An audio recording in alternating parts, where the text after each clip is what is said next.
وہ گاڑی سے نیچے اتری تھی۔ میں بھی گاڑی سے نیچے اتر گیا۔ کہنے لگی، میرے پیچھے آنے کی ضرورت نہیں ہے تمہیں، تم بس یہیں میرا انتظار کرو، میں بھی اپنی مہندی کا جوڑا لے کر آ جاؤں گی۔ بڑے سخت اور غصیلے لہجے میں اس نے مجھ سے بات کی تھی۔ میں نے کہا، کیوں؟ میں یہاں کیوں کھڑا رہوں؟ مالک نے مجھے تمہارے ساتھ جانے کے لیے کہا ہے، اس لیے میں تمہارے ساتھ جاؤں گا۔ کہنے لگی، دیکھو اپنی اوقات مت بھولو۔ میں نے کہا، میں اپنی اوقات نہیں بھول رہا، لیکن میں اکیلے آپ کو مارکیٹ کے اندر نہیں جانے دوں گا۔ وہ مجھے غصے سے گھورتی ہوئی مارکیٹ کے اندر چلی گئی۔ میں بھی اس کے پیچھے پیچھے جا رہا تھا۔ مارکیٹ کے اندر داخل ہوتے ہی سامنے ہی مجھے وہ نوجوان نظر آیا جو مجھے دیکھ کر اپنا چہرہ ہاتھ سے چھپانے لگا تھا۔ شاید اسے لگا کہ میں نے اسے دیکھا نہیں ہے۔ فوراً سے تیز قدم بڑھاتے ہوئے وہ ایک دکان کے اندر گھس گیا۔ میں سمجھ گیا تھا کہ ربیہ اسی لڑکے سے ملنے آئی تھی، یعنی کہ ابھی بھی ان کے بیچ تعلق ختم نہیں ہوا تھا۔ ربیہ کی نظر اس لڑکے پر نہیں پڑی تھی، دائیں بائیں نظر گھما رہی تھی، پھر ایک لیڈیز کپڑے کی دکان میں چلی گئی، وہاں سے اپنے لیے جوڑا پسند کرنے لگی۔ وہاں پر کافی بھیڑ تھی۔ اس نے مجھے اپنا پرس پکڑا دیا، کہنے لگی، یہ تم پکڑو، میں اپنا جوڑا سکون سے خریدوں۔ میں نے اس کا پرس پکڑ لیا۔ وہاں پر صرف خواتین ہی خواتین تھیں، اس لیے میں دکان کے باہر جا کر کھڑا ہو گیا۔ میری نظر اب بھی ربیہ پر تھی کہ اچانک سے اس کے پرس سے موبائل کی بیل بجنے لگی۔ پرس سے موبائل باہر نکالا تو وہاں ارمان لکھا ہوا تھا۔ میں نے فون اٹھایا اور کان پر لگا دیا۔ وہ کہنے لگا، ربیہ، تم تو کہہ رہی تھی کہ اکیلی مارکیٹ کے اندر آؤ گی، یہ تمہارا ڈرائیور ساتھ کیوں آیا ہے؟ اس کے ہوتے ہوئے ہم کیسے بھاگ سکتے ہیں؟ دیکھو ربیہ، میں تمہارے بغیر مر جاؤں گا۔ اگر تمہاری شادی تمہارے کزن سے ہو گئی تو میں خودکشی کر لوں گا۔ میں بھی اس کی باتیں سن ہی رہا تھا کہ جب اچانک سے مجھ سے کسی نے فون چھینا تھا۔ میں نے دیکھا تو ربیہ نے میرے ہاتھ سے فون چھینا تھا۔ کہنے لگی، ہاؤ ڈیر یو، تمہاری ہمت کیسے ہوئی میرے پرس سے فون نکال کر سننے کی؟ کیا سن رہے تھے؟ مجھے اس پر بڑا غصہ آیا تھا۔ میں نے اس کا ہاتھ پکڑا اور اسے مارکیٹ سے باہر لے آیا، گاڑی میں لے جا کر بٹھا دیا اور خود بھی جلدی سے گاڑی میں بیٹھ گیا۔ کہنے لگی، یہ کیا بدتمیزی ہے جو تم نے میرے ساتھ کی؟ میں نے کہا، مالک کو دھوکہ دینا چاہتی ہو تم؟ میں ابھی جا کر مالک کو سب کچھ بتاتا ہوں۔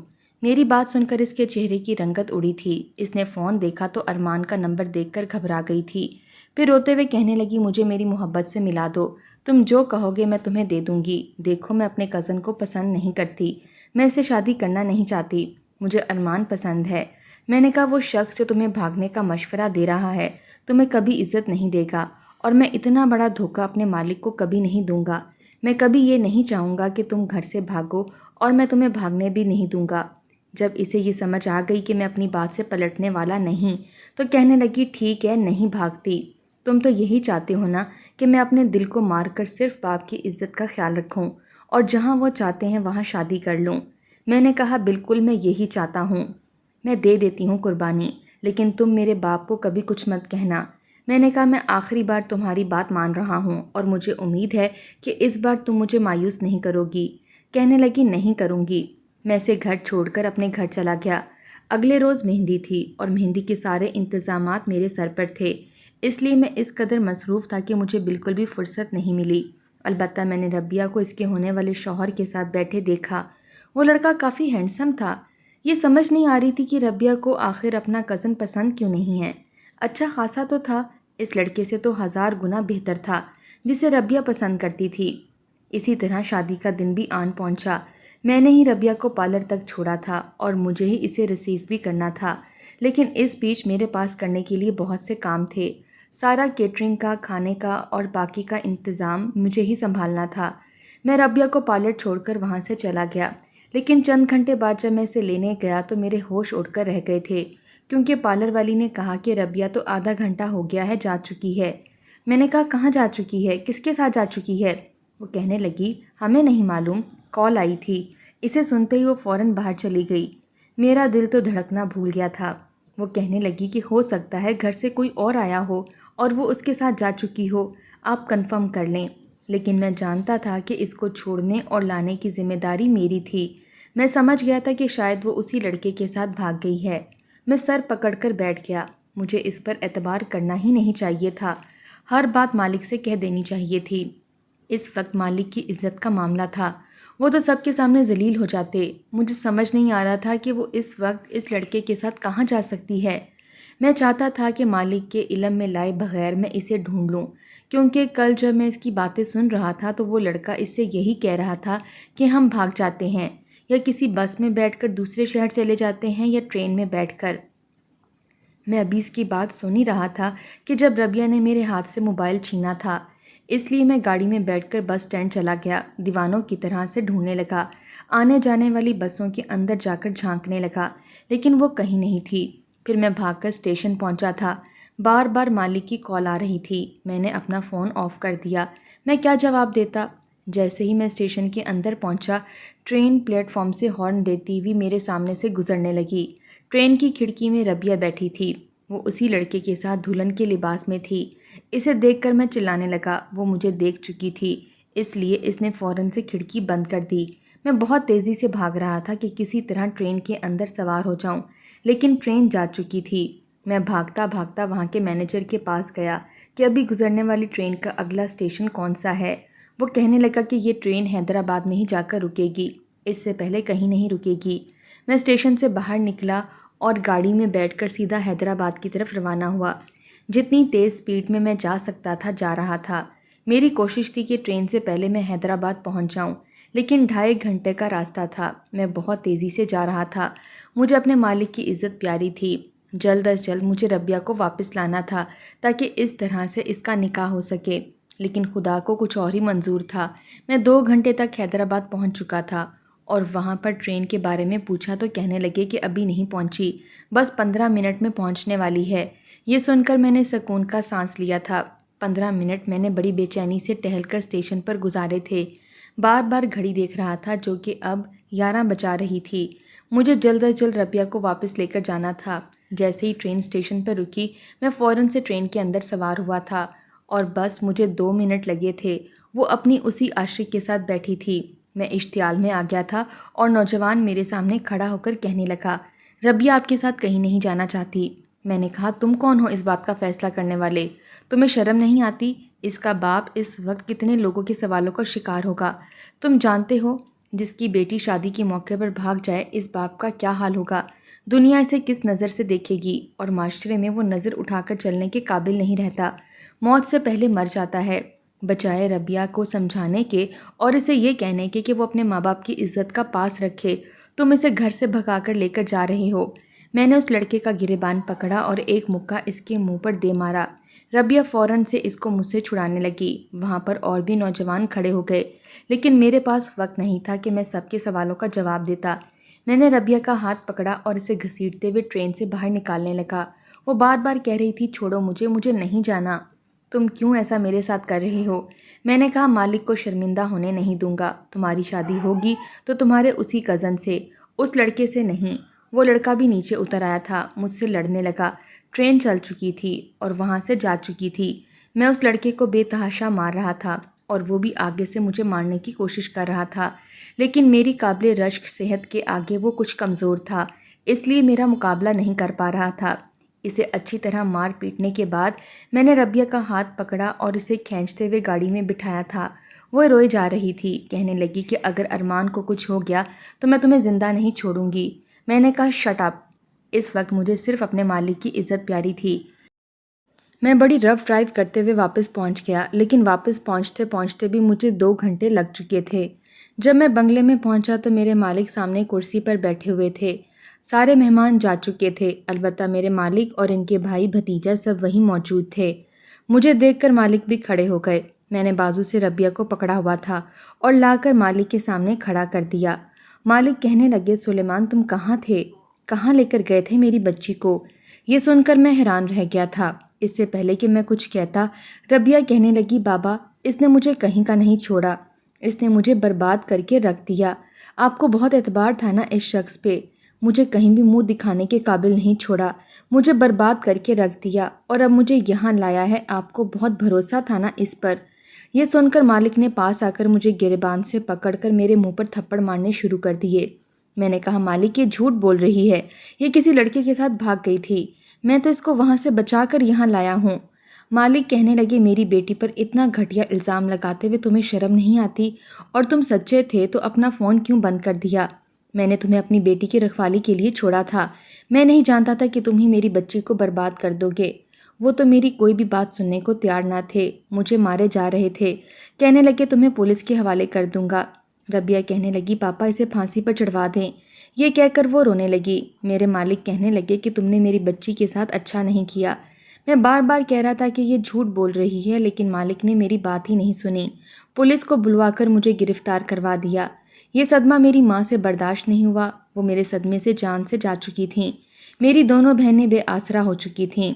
مالک کے سامنے ہاتھ جوڑ کر انہوں نے منت کی تھی کہ وہ مجھے معاف کر دیں، لیکن مالک نہیں مانے۔ مالک مکان نے گھر خالی کروا لیا کیونکہ گھر کا کرایہ دینے کے لیے میری بہنوں کے پاس پیسہ نہیں تھا۔ میں نے اپنے ایک دوست کی منت کی کہ وہ میری دونوں بہنوں کو اپنے گھر پر پناہ دے دے۔ وہ نہایت شریف انسان تھا اور اس کی والدہ بھی بہت اچھی عورت تھیں، اس لیے اس نے اس بات پر حامی بھر لی۔ میرا ہنستا بستا گھر برباد ہو کر رہ گیا تھا۔ مجھے اپنی نمک حلالی پر بہت بڑا صلہ ملا تھا، اس لیے سوچ چکا تھا کہ چھوڑوں گا نہیں میں ربیہ کو، تڑپا کر ماروں گا اسے۔ جس جیل میں قید تھا وہاں بہت بڑے بڑے مجرم تھے، ان میں سے ایک مجرم کا ارادہ جیل سے بھاگنے کا تھا۔ میں نے بھی اس کے ساتھ دیا اور اس کے ساتھ ہی جیل توڑ کر بھاگ گیا۔